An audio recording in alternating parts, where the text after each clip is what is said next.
Yes, so welcome to today's conversation. This is 254 Youth Policy Cafe, and today we are going to be talking about food security.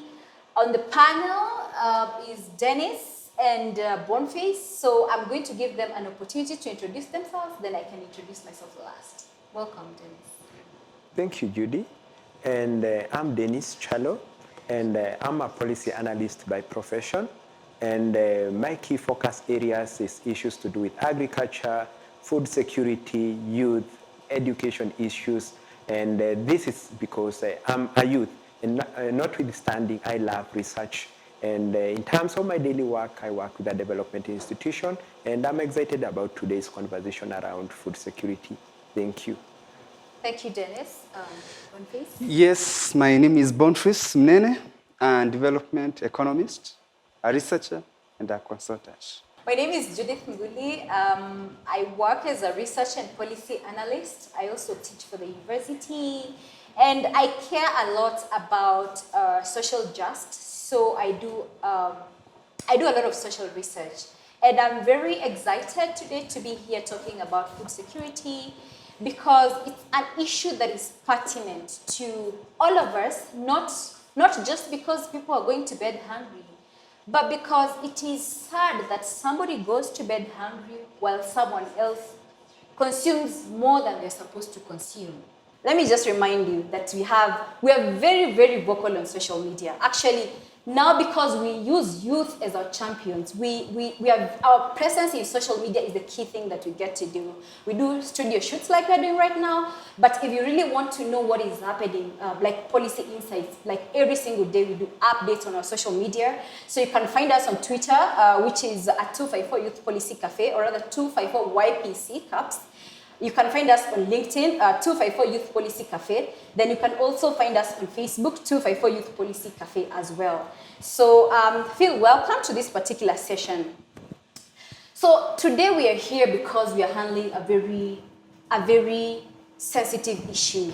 An issue that I can say it does not only touch the problem of lacking food, but it's a moral problem, such that we cannot just feel comfortable that children go to bed hungry every single day.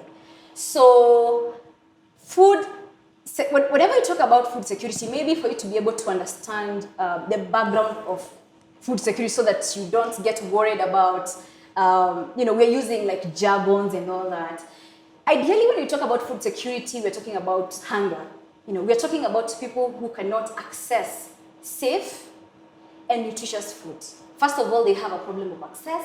They have a problem of if the access, is the food safe? And if the food safe, is it nutritious? So all those three key aspects make what we are about to talk here. Yeah. So just to give a bit of background, like a sneak peek view, I know my friend, brother, colleague, Dennis is going to give a lot of detailed information about it.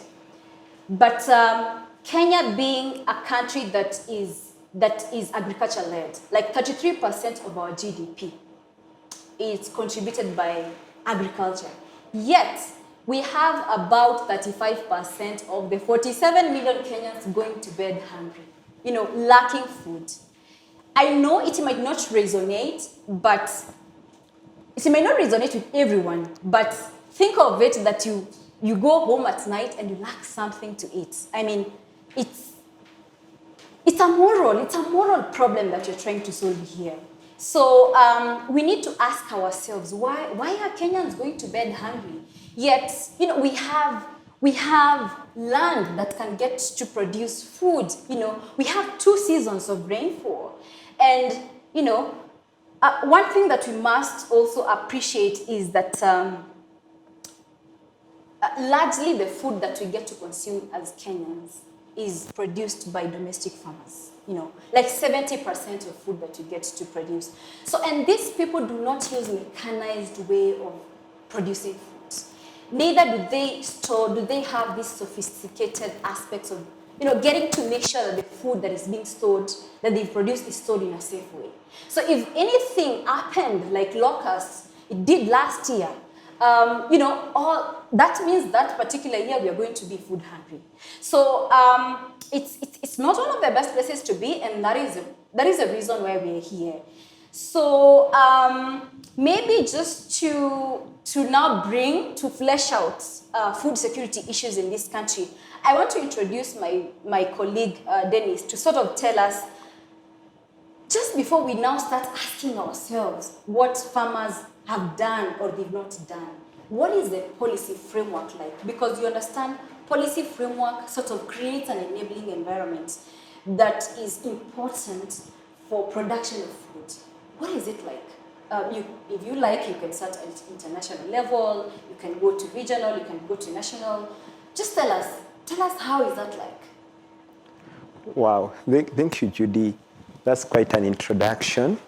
And I feel you've already dived into the conversation quite well. So looking at the policy framework, one thing we have to appreciate is that food security is not a new thing, even from a global, regional, and even at a national level. It's a conversation that has found its place within the policy discussions.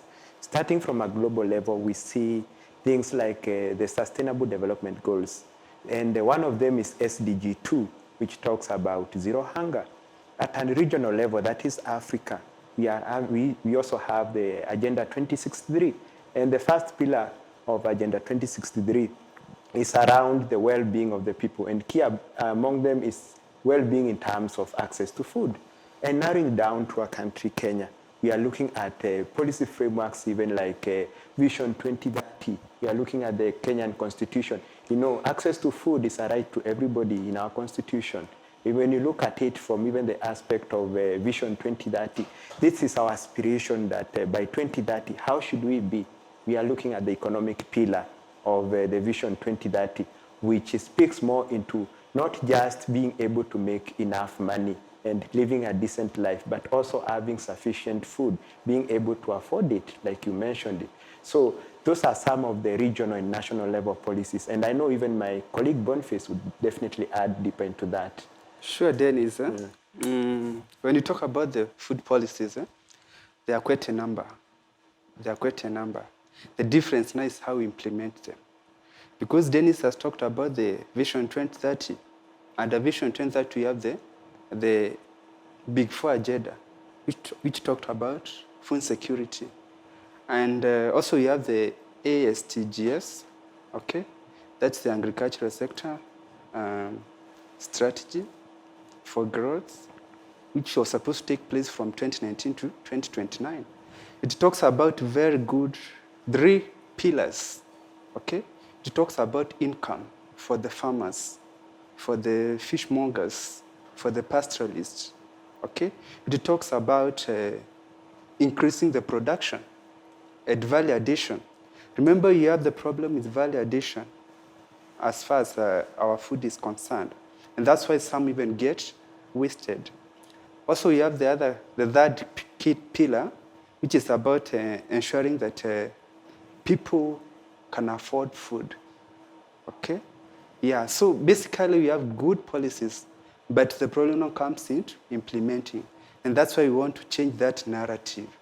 Let's talk now about the positive thing. Yes, we have them. How can we implement? Yeah. That's what I can say. Yeah. Yes. Yeah. So one thing that I'm hearing from both of you is that the policies are there. Like, we're so good. I mean, from international levels, you know, they are written, but there's a problem. Obviously, we can see there's a problem. Yeah. And if we really have to solve this problem, we have to understand what is this problem in the first place. And I think it's such a good time we're having this discussion, because then again, it's going to talk to, you know, to the number of people we are calling food poor in a country that, it's unbelievable, So maybe just to be able to let our viewers understand why these policies, we need to find the gap, and why we need to find the gap. It's just good to sort of let them know how statistics look like. I mean, how many children go to bed hungry? How many children are stunted because they cannot access nutritious food? They cannot even access safe food. You remember the other day we had a problem about meat that has been injected chemicals and such kind of a thing. I think it's good for Dennis to let us know, to bring that out. Dennis, can you bring that out? Okay, I think numbers sometimes tell good stories, but sometimes even the stories are told better when we see them. Because these people you are talking about are hungry, probably they go to bed hungry. They are actually our neighbors, they are friends, they are people we know. They are not just numbers. And even picking the conversation from up there, even before you get to Kenya, there is a report last year by FAO which said around 690 million people in the world are hungry.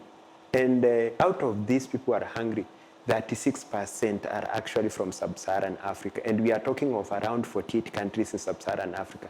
And this 36%, we are talking of around 260 million people. So these are people who are hungry. And now these people, if we bring the numbers closer home, you even mentioned that 35% of our people are suffering from hunger. That we are talking of around 3 to in every 10 people are hungry. And recently, last year, when COVID-19 struck, there's a report by UNICEF which was saying that 1 in every 2 Kenyans are multidimensionally poor. And multidimensional poverty, in very simple words, is poverty measured in different parameters. Like it's not just money.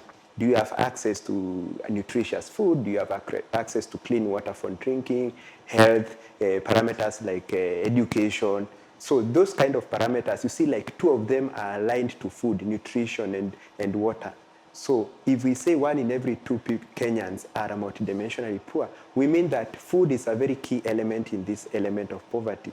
And who are these who are being affected are actually most times the children below the age of 5. And there's a report, what we call the Global Hunger Index, which ranks countries based on the severity of hunger in those countries. And those who are measured are actually the children below the age of 5. And last year, Kenya, we were ranked number 84 out of 107. And that means in terms of hunger, we are at serious levels. Those are very alarming numbers. Okay, it was a slight improvement from the previous year. We were number 87, but things are not good. Yeah, and this means that these are people, mostly these are people in urban informal settlements in the semi-arid areas. Yeah. So, yeah. True. Wolfis, do you want to say something about it? I don't think I need to add anything. So maybe Dennis, can we say that that's the reason as to why Kenyans are so angry? Because you say an angry man is an angry person. Because if you say 2, 1 in every 2 people are multidimensionally poor. And that means they don't have access to, among different parameters, clean water and food, nutritious food. Or rather, in very simple terms, even that 5%, that is 3 in every 10 people are hungry in Kenya. That's a serious, problem, which need attention of the government. Correct. And we appreciate that they are doing something. Yeah. We're not saying that the government is not doing something. It's doing something, but it's need to improve. Yeah, because we need to ask ourselves, why do countries like Israel, countries like Egypt, producing all this good food? Some are deserts, but they were converted through irrigation and the like. So these are some of the examples that we need to take. Maybe we are taking examples from the wrong people. We need to, Yeah, sure. And even before we get into, because obviously government has been making some milestones towards getting to solve the problem. Yeah. There's something that I'd like to add to your statistics. I recently found out that we do not only have a problem of people not getting food, like hunger. We also have a problem of food, like people getting wrong kind of food. Like what we say, the problem of nutrition, you see. And apparently, a recent research shows that about 30% of Kenyans are obese. Of course, obese defined by the BMI rates and all that. Yeah. And funny enough, when they went to sort of look demographic or other characteristics of those people who are obese, the interesting thing about it is that 60%, first of all, are in the urban settings. Why? Because as life becomes difficult, as organic food and good food becomes more expensive, people resort into chips and everything. Those kind of junky foods, cheap just to fill your stomach. Another observation about it was educated people are more obese than poor people. I mean, poorly educated people, maybe, I still struggling to find an explanation for that because probably you might want to think it's going to be the opposite. And as you age, But you see, Dr. Even as you talk about the educated people, it means these people have some source of income. Yes. Tell me, for example, from the slum, who will purchase a pizza which is 1,000 shillings? It's difficult. You find these people, they can afford sukuma wiki at 10 shillings. And you find that the sukuma wiki are more nutritious than the person who can afford a pizza at 1,000. So I think that one can explain as to why more. As to why, correct. Yeah. I can give an interesting statistics before I even go into people accessing food in slums. And the last one that I also found interesting is that, of course, women are 3 times more likely to be obese than men. And something else also is that married people are at a higher risk of being obese. We may not want to go to marital issues here, but I think people have something to change. So you've brought a good element of people in the slums getting to access food. And there's a whole question about food safety. First of all, are we ensuring that even for the people who are accessing food, it's safe? We are having stories of people getting to eat sukuma wikis grown in the sewages, having meat in the supermarket, getting to be injected with chemicals for it to stay longer.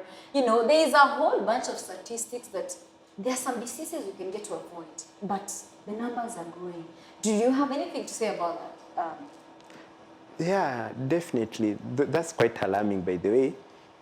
And when it comes to obesity, I don't think obesity, to a large extent, is not a problem of the poor man. It's a problem of the middle class. Why? Because they are fast consuming processed foods which have high salt content. They have high fat content. While, of course, we are encouraging value addition. But sometimes when you have an extra coin in your pocket, you feel like you want to give gratitude to your body in the name of consuming. So you find at the end of the day you are consuming not necessarily nutritious food, but just to fill your stomach and to buy those things you missed out when you are young. Because let's assume you grew up in a family whereby what you had for breakfast was plain tea and sweet potatoes. And now you have an opportunity to buy bread and pizza for breakfast. You want to change the meal and the class. Yeah. That's why. But do you know what? Can I surprise you one thing just before we move on? Is that another survey was done also recently, it's not recently, around 2016. And they found out that at any particular day, 88% of Kenyans consume ugali. That is heavy loads and loads of bad calories in that. That's starchy food. Like our staple food is maize, right?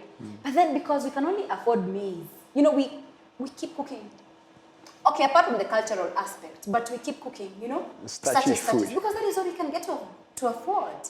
And the rich can afford, proteins and whatnot. So it's a bit conflicted, but then again, what do we say? We should stop eating as much, right? Yeah. Like me. Me, I think on this actually. So now, Boneface, maybe we can move into the next aspect of getting to ask ourselves. So what has been done? So that we can also get to give credit to government, right? Yeah. And one thing that we should also let our followers know is that we are not saying that we are not responsible for our own food, but government has a cardinal responsibility to ensure that each and every Kenyan feeds the right nutritious food. So in as much as we have responsibilities to take at a personal level, we have to have an enabling environment. And that enabling environment is provided by the government. So maybe you can tell us what have they done? You are right, Dr. When you talk about food, we not only talk about quantity, we talk about the quality. Actually, the Constitution, 2010, Chapter 43, Sabbatical C, it talks about Kenyans having affordable food, which is of good quality. So, to some extent, the government has a responsibility. And it's in regard to that the government has implemented quite a number of programs which are meant to take care of the food security as well as the nutrition aspect. You've heard about the famous Galana Kulalu, which was really meant to take care of the food security aspect. A lot of fund was invested there by the government, but again, the program collapsed to some extent. There's an aspect of mismanagement and the conflict of interest. But what I can say is that still we cannot call it off. We can still try and salvage that program, that irrigation program, because it was creating employment to quite a number of people, as well as the food security. Because if that program succeeds, then the government does it in to import things like maize and the like.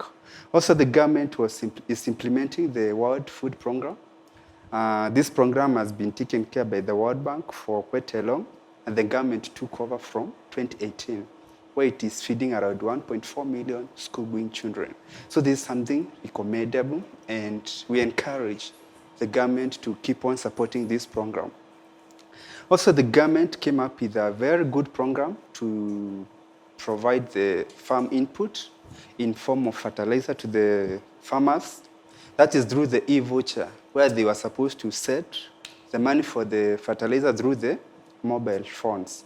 And I believe this is a program which is ongoing, and it's a good one, although we need to do some evaluation to see the impact that it had on the farmers. So generally, as you can see, the government is doing something which is highly recommendable. Yeah. Do you have something to say about it?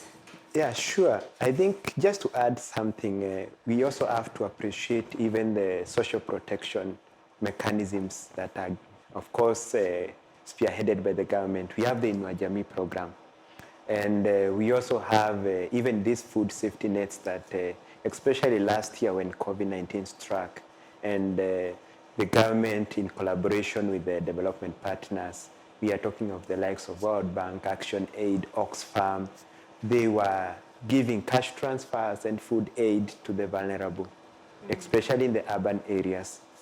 So those are very nice efforts to ensure that at least people are able to get the immediate food needs. And we also have to also appreciate even in our pastoral zones, we saw even some attempts with the insurance program, the Kenya Livestock Insurance Program, which was being piloted. And we saw a development partner like ILRI, partner with even Calro and now the national government trying to spearhead that.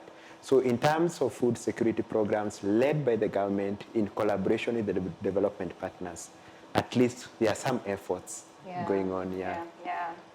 Definitely there are efforts that has been done, but like we just both know, there's been a lot of scandals, maize scandals, scandals of bulana, scandals of fertilizer. Yeah. So what I'm hearing from both of you is that it's more of an aspect of governance, corporate governance.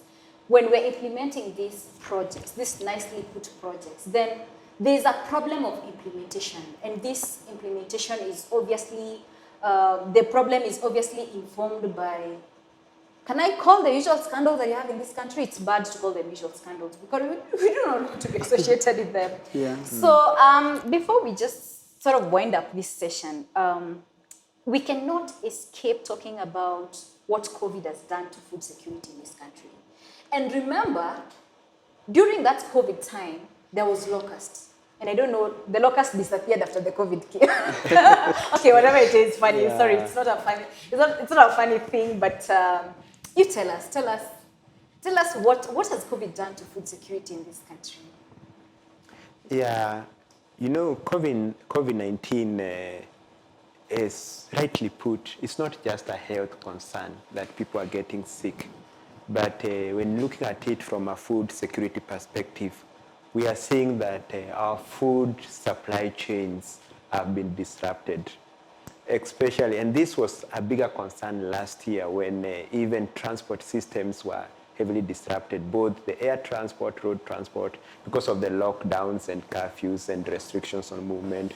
So this by itself disrupted movement of food from surplus areas to deficit areas.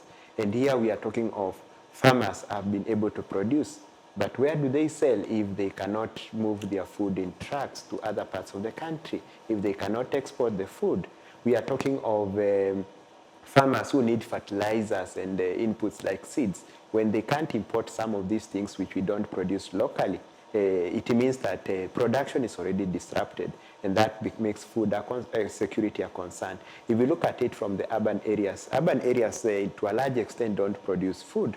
So people are concerned, like, if I interact with this supply of food, will I get COVID? And so they are concerned that I might go to the market and get COVID. So it has really disrupted the system. Yes, Dennis, I totally agree with you. And I can say that COVID hits people where it hurts most. Because with COVID, the supply chain was disrupted. So you find that the farmers cannot receive farm inputs. Talk of fertilizers, it can't reach to the farmer. Also, not only that one, look at the market where the farmers used to sell their finished product. The market were closed down. Remember the social distance aspect? So that means there are some farmers with some food, but then they can't take them to the market. Yeah. Look at the COVID-19 again. We require people to have strong immunity. So we need fruit. But again, as Dennis put it, the air transport is closed. So how do they reach someone else who needs these things? So generally, when you look at the COVID-19, you combine it with the locust invasion, which consumed quite a number of agricultural products or produce which were in the farm. Then you see a great impact in the negative aspect to the whole sector. Yeah, so we've been having an interesting conversation, is it? Yeah, Sure. So I think it's time now to sort of give our viewers some parting shot about this. I know we've laid bare the problem.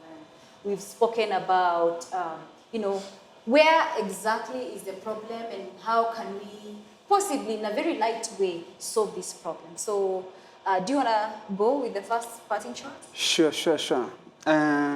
Agriculture sector is a sector that can really transform this country if it is taken seriously.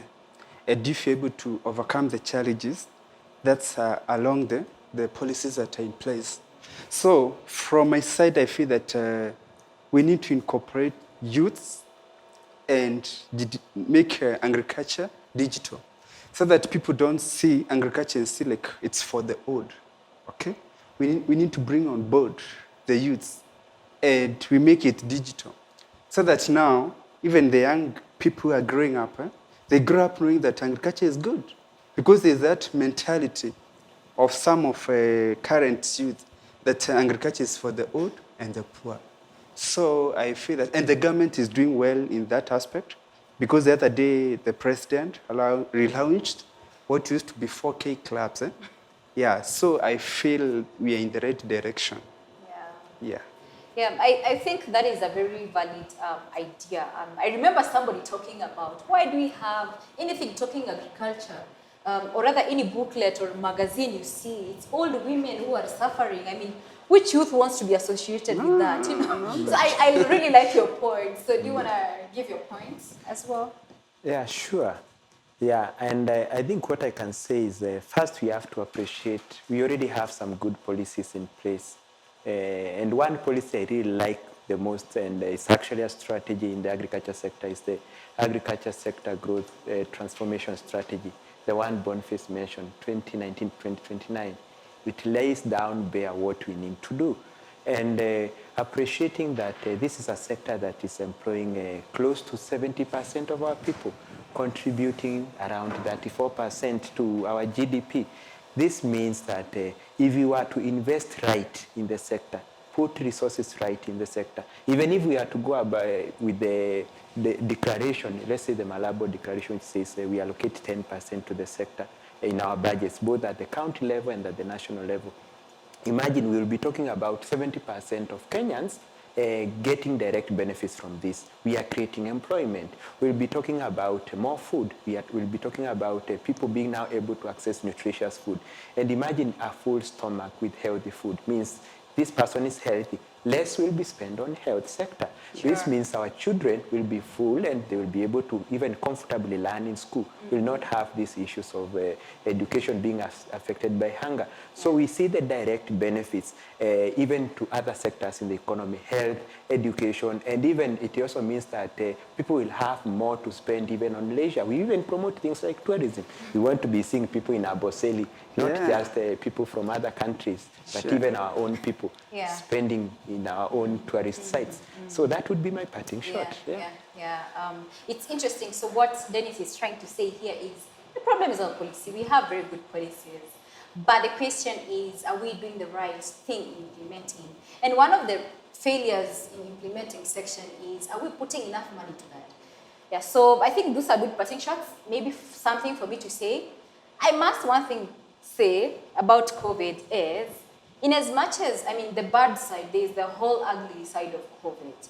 But the fact that we are not able to export as much, I think it gave us, you know, it was eye-opening to us to realize that we cannot continue exporting food. We cannot continue relying on import and help and aid and all that from the Western countries. I mean, they were also suffering, you know. So I think in one way or the other, that relates to food security. And I mean, if government really gets a bit concerned, as we are the youth, then obviously something is going to change. And we cannot forget to, you know, to bring in the relationship between, you know, a full stomach and economic growth of the country. Because it's like a vicious cycle, you know. So if people are hungry, I go to the office hungry, then I cannot be productive. Then obviously the economic development of this country slows down, right? Yeah. You know, it's like it's a circle. So it's a very important issue we're talking about today, and I'm glad that our viewers are also getting to appreciate this. And we look forward to getting to now on our next session to talk about, because we've laid bare the problem, so what can be done, or you know, what are some of the things we get to recommend? What are we telling Uhuru Kenyatta about food security issues in this country? Yeah. So thank you very much, and do not forget to follow us in our social media pages. We have LinkedIn 254YPC, we have Twitter at 254YPC, and we have Facebook at 254 Youth Policy Cafe Info.